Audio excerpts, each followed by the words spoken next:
If you want to know how to stand out in a crowded marketplace as a martial arts school, you gotta watch this video. My name is Jennifer Waters. We're digging into how to stand out in the crowd, how to make sure everybody in your town knows who you are, what you stand for, and why they should come to you. So the very first thing that I want to say is you have to make sure that you know what makes you different. I see so many martial arts school owners that are constantly going, well, I have so many other martial arts schools that don't teach as good of quality as I do, and people should be coming for quality.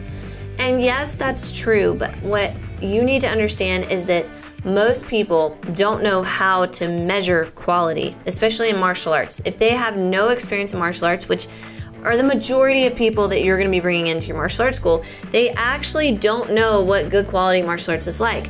So before you start trying to tell everybody about how you have better quality martial arts, the first thing that I would do is start listing out what are the reasons, what are the qualifications that you have to be the best in town. You know, have you been in your area for a certain amount of time?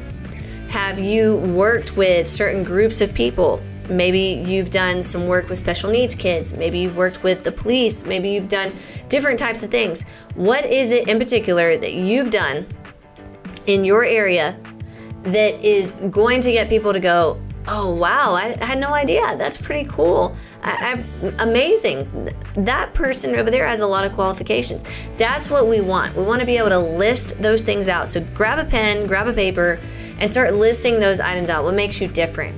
Now once you've got that list down, the next thing you need to do is you need to start thinking, how many of these things are on this list are also things that I talk about in my marketing, are things that I say during my sales presentation.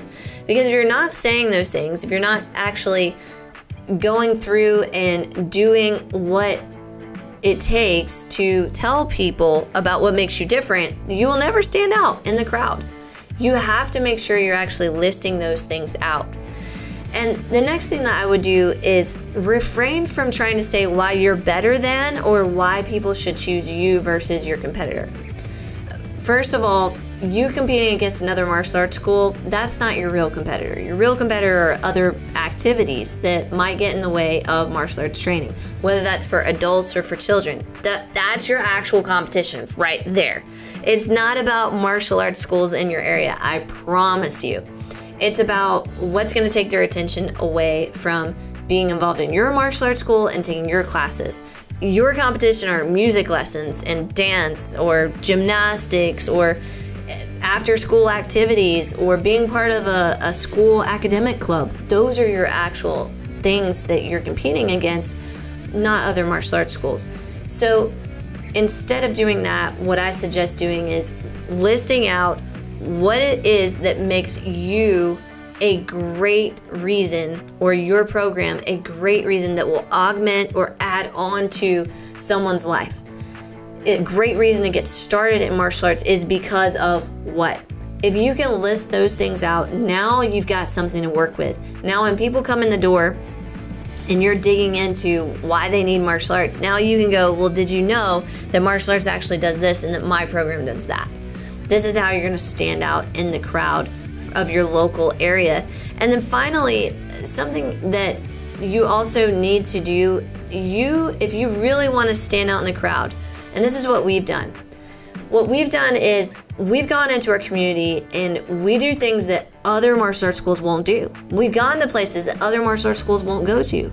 We've talked to people. We've gotten out in our community. We've volunteered. We've done a lot of things so that everybody can hear our name. And that counts for a lot.